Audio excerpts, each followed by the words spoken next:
influenceurs.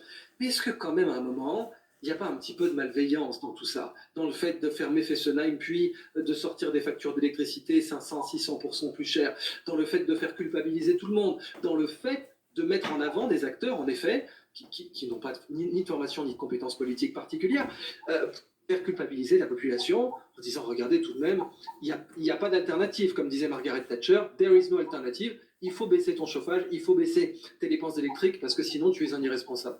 Je pense que c'est même, juste avant de répondre à ta question, je pense que c'est même pire que ça. C'est-à-dire qu'ils entretiennent une confusion pour les raisons de la crise énergétique. C'est-à-dire, un coup, ils nous disent c'est la guerre en Ukraine, un coup, ils nous disent non, mais c'est pour le climat.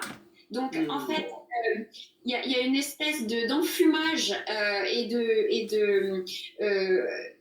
une intervention sur deux, il y a une raison différente. C'est-à-dire que Agnès, pour te donner un exemple, Agnès Pannier-Runacher s'est exprimée et a dit bon là c'est la faute de la guerre en Ukraine, on doit réduire nos factures d'électricité et notre consommation d'électricité, mais de toute façon c'est notre stratégie pour les 30 prochaines années pour le climat.